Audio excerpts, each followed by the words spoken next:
Senior صحافی اور تجزیہ کار جاوید چودھری کے مطابق مجھے جون میں دل کی تکلیف ہوئی، چیک اپ کرایا تو پتہ چلا دل کی 3 شریانیں 50 سے 60% بند ہیں۔ میں ایکسرسائز اور خوراک کو چھٹی نماز سمجھتا ہوں، پوری زندگی اعتدال کے ساتھ گزاری، لیکن پھر یہ دل کا مرض کیسے چمٹ گیا؟ یہ سوال میرے سامنے کھڑا تھا۔ ڈاکٹر نے 3 وجوہات بتائیں: شوگر کا 35 سالہ ساتھ گو میری شوگر کنٹرول رہی، لیکن اس کے باوجود یہ کبھی نہ کبھی دل پر اثر ضرور کرتی ہے، اور اس کا اثر ہوا دوسرا کرونا ویکسین۔ ڈاکٹروں کے باقول کرونا ویکسین لگوانے والے زیادہ تر لوگوں کو دل کا عارضہ لاحق ہو رہا ہے، اور تیسرا فیکٹر سٹریس تھا۔ میں کیونکہ مسلسل 18 سال سے شو بھی کر رہا تھا اور کالم بھی لکھ رہا تھا، اور اس کے ساتھ ساتھ ٹریول کوچنگ، یوٹیوب اور آرگینیکلز کے پھندے بھی تھے، یہ تمام چیزیں مل کر سٹریس پیدا کر رہی تھی اور یہ دل پر اثر انداز ہو رہی تھی۔ میں پوری زندگی جلد سونے کی کوشش کرتا رہا، لیکن بے تحاشا کوشش کے باوجود صبح کے 3 بج جاتے تھے۔ دن کے وقت 1.5 گھنٹہ قلولہ کر کے یہ کمی پوری کرنے کی کوشش کرتا تھا، لیکن نیند بہرحال رات کی ہوتی اور میں اس سے محروم رہا۔ لاہور میں دل کے ایک زبردست دیندار اور مخلص ڈاکٹر ہیں، ڈاکٹر جاوید سبزواری۔ میری ان سے گپ شپ ہوتی رہتی ہے۔ مجھے انہوں نے ستمبر میں مشورہ دیا تھا: جاوید صاحب، آپ اپنی صحت کے لیے جو فیصلہ 5 یا 10 سال بعد لینا چاہتے ہیں، آپ اسے آج لیں، ورنہ آپ فیصلے کے قابل نہیں رہیں گے۔ میں نے انہیں اپنی صحافتی مجبوریاں بتائیں، لیکن ان کا کہنا تھا آپ کو بہرحال اپنا بوجھ کم کرنا ہوگا۔ قصہ مختصر: ایکسپریس کے بعد میری عملی زندگی کا پہلا دن تھا جس میں سٹریس کے ساتھ نہیں جاگا۔ مجھے سارا دن اپنا دل بھی ہلکا محسوس ہوا۔ مجھے اس دن معلوم ہوا میں برسوں سے دکھائی نہ دینے والا ایک بوجھ اٹھا کر پھر رہا تھا۔ قدرت نے ان برسوں میں میرے ذاتی پلیٹ فارم پیدا کر دیے۔ میری ویب سائٹ بڑی تکڑی ہے، فیس بک پر 50 لاکھ فین ہیں اور 3 یوٹیوب چینلز ہیں، اور یہ ٹھیک ٹھاک پرفارم کر رہے ہیں۔ بلا وجہ کمٹمنٹ کے بندھن میں بندھا رہا۔ مجھے چاہیے تھا ڈاکٹر جاوید کی بات مان کر ستمبر میں خود یہ بوجھ اتار دیتا، لیکن شاید میرے جیسے لوگ خلوص اور کمٹمنٹ میں اتنے آگے چلے جاتے ہیں کہ یہ دل کی آواز بھی نہیں سنتے۔ عربی زبان کی ایک بڑی پرانی کہاوت ہے: آپ جب مشورہ کریں تو کسی پڑھے لکھے یا عقل مند آدمی سے نہ کریں، تجربہ کار سے کریں۔ میں کیونکہ زندگی میں بے شمار تجربات سے گزرا ہوں، لہٰذا کہہ سکتا ہوں میں یونیورسٹی سے گریجویٹ، لیکن زندگی کی درسگاہ سے PhD ڈگری ہولڈر ہوں۔ لہٰذا میں اس ڈاکٹریٹ آف لائف کی بنیاد پر آپ کو چند مشورے دے سکتا ہوں۔ میرے مشورے سینئر اور جونیئر دونوں قسم کے صحافیوں کے لیے ہیں۔ یہ اگر ان کو سیریس لے لیں گے تو ان کی زندگی بہتر گزرے گی۔ پہلا مشورہ: آپ اپنے آپ کو کسی صحافتی ادارے تک محدود نہ رکھیں، کوئی دوسرا سورس آف انکم ضرور تخلیق کریں، اور یہ آپ کے موجودہ صحافتی سورس سے بڑا اور مضبوط ہونا چاہیے۔ یہ سورس آپ کو اعتماد بھی دے گا اور آپ زیادہ ایمانداری اور جرأت سے کام بھی کر سکیں گے۔ آپ نے اگر یہ نہ کیا تو کسی دن اچانک آپ کو شدید معاشی جھٹکا لگے گا۔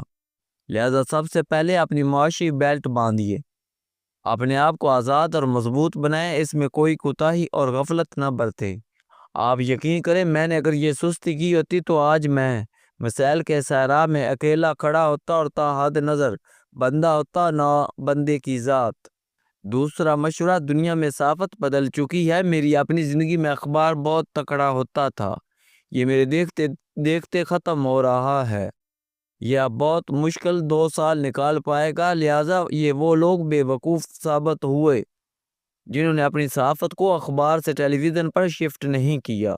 2000 میں ٹیلی ویژن آیا، اس نے بے انتہا عروج دیکھا، لیکن 2010 کے بعد بتدریج اس کا زوال شروع ہو گیا، اور 2020 میں اس کی مقبولیت آدھی رہ گئی۔ آج 2025 کے آخر تک ٹی وی کی ویورشپ 22% رہ گئی۔ میرے پاس 5 برس قبل ایک بے روزگار نوجوان آیا تھا، وہ ٹیلی ویژن پر کام کرنا چاہتا تھا۔ میں نے اسے ٹی وی کی بجائے یوٹیوب کا مشورہ دیا، اس نے میری بات مان لی۔ میں پچھلے مہینے اس کے ساتھ ایک کافی شاپ میں گیا۔ آپ یقین کریں وہاں موجود تمام لوگ اسے نہ صرف جانتے تھے بلکہ اس کے فین بھی تھے۔ مجھے بھی لوگوں نے بتایا ہم آپ کو صرف یوٹیوب پر دیکھتے ہیں۔ لہٰذا آج کے دور میں اگر کوئی اینکر یا صحافی سوشل میڈیا پر شفٹ نہیں ہوا تو وہ بے انتہا بے وقوف ہے۔ شہرت دولت سے بڑا نشہ ہوتی ہے، انسان ہیروئن کی طرح اسے بھی نہیں چھوڑ سکتا۔ آج اگر میرے اپنے پلیٹ فارم نہ ہوتے اور یہ ایکسپریس اخبار اور ایکسپریس ٹی وی سے زیادہ بہتر پرفارم نہ کر رہے ہوتے تو میری شہرت کا بلب فیوز ہوتے دیر نہ لگتی۔ لہٰذا آپ وقت ضائع کیے بغیر خود کو سوشل میڈیا پر لے کر آئیں۔ یہ آپ کو نئی پہچان، نئی شہرت بھی دے گا اور مالی طور پر بھی خوشحال بنا دے گا۔ آپ ٹی وی کے مقابلے میں اس پر کھل کر بات بھی کر سکیں گے۔ تیسرا مشورہ، صحافت اس وقت پرنٹ، الیکٹرانک اور ڈیجیٹل 3 حصوں میں تقسیم ہے۔ میں اللہ کے کرم سے تینوں پر کام کرتا رہا۔ یہ میرے لیے بہت مشکل تھا لیکن اللہ نے استقامت دی، لہذا آج میرے پاس تینوں آپشن موجود ہیں۔ آپ لوگ بھی لکھنا شروع کریں اور کسی قیمت پر اسے بند نہ کریں۔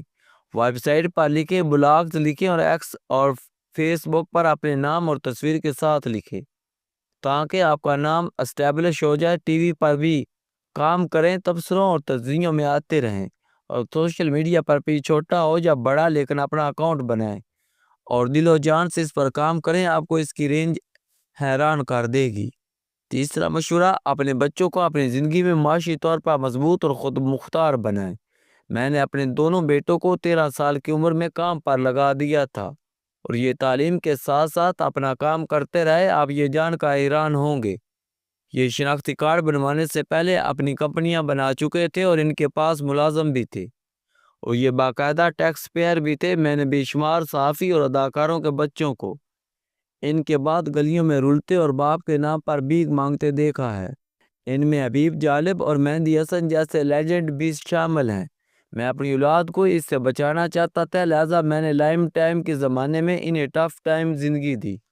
جنرل فیض حمید نے نومبر 2021 میں میرے بیٹے پر سکول پر حملے کی FIR کٹوا کر اسے اڈیالہ جیل میں قید تنہائی میں پھینک دیا۔ میں باپ ہوں، مجھے اپنا بیٹا بہت عزیز ہے، لیکن میں نے اس کے باوجود 1% بھی اس کی مدد نہیں کی۔ میں تھانے گیا، نہ کچہری گیا، نہ اس سے جیل میں ملاقات کی۔ یہ سارے پروسیس سے خود گزرا اور خود باہر آیا۔ میری والدہ نے اس سنگ دلی پر مجھے بہت ڈانٹا، لیکن میرا جواب تھا میں آج اس کی مدد کروں گا لیکن کل اگر میں نہیں ہوں گا تو پھر یہ کیا کرے گا، لہٰذا اسے اپنا بوجھ خود اٹھانے دے۔ آپ بھی اپنی زندگی میں اپنے بچوں کو خود مختار اور معاشی طور پر آزاد بنائیں۔ انہیں غلطیاں کرنے دیں تاکہ یہ زندگی کی بٹی سے پختہ ہو کر نکل سکے۔ اور چوتھا مشورہ، سیاستدانوں، بروکریٹس اور بزنس مینوں سے فاصلے پر رہیں۔ ان کی دوستی سے خود کو بچا کر رکھیں، ذاتی اور صحافتی زندگیوں میں فرق رکھیں، ورنہ فارغ ہونے کے بعد کوئی بھی آپ کا فون نہیں اٹھائے گا جس سے آپ کو تکلیف ہوگی۔ میں نے اپنے دونوں بیٹوں کی شادی میں کسی میڈیا پرسن، بزنس مین اور بروکریٹ کو دعوت نہیں دی۔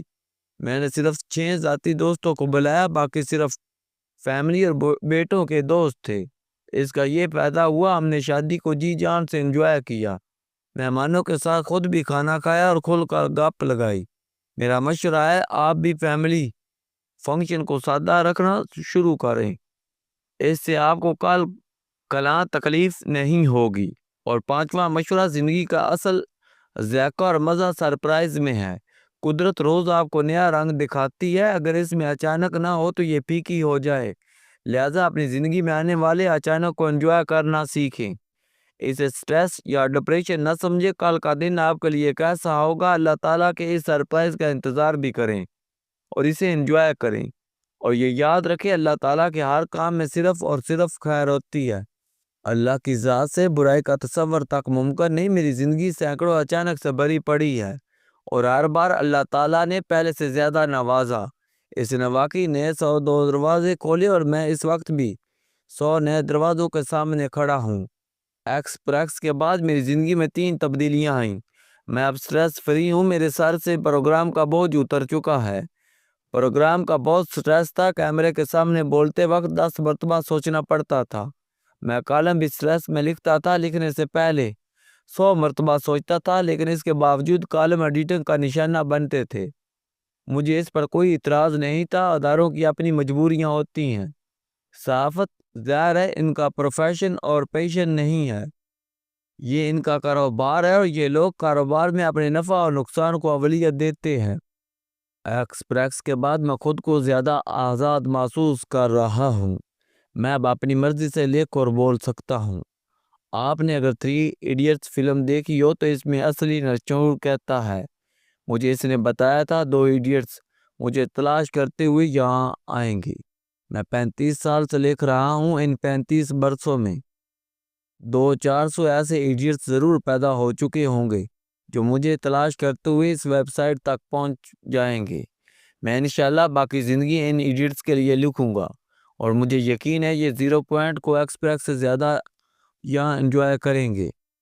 میری شامیں بھی اب فری ہیں، میں 18 برس تک شام کو انجوائے نہیں کر سکا، فیملی کے ساتھ کھانا نہیں کھا سکا، جلد سو نہیں سکا، دوستوں سے نہیں مل سکا۔ مجھے اب یہ موقع مل رہا ہے، والدہ کے ساتھ صرف لنچ کرتا تھا، اب ڈنر بھی کر رہا ہوں، اور سینکڑوں کتابوں کا ڈھیر لگا تھا، میں نے وہ بھی پڑھنی شروع کر دی ہیں۔ میری تیسری زندگی سٹارٹ ہو چکی ہے، آپ یقین کریں گے میری پچھلی دونوں زندگیوں سے بہتر ہے۔ دیکھتے ہیں یہ کب تک جاری رہتی ہے۔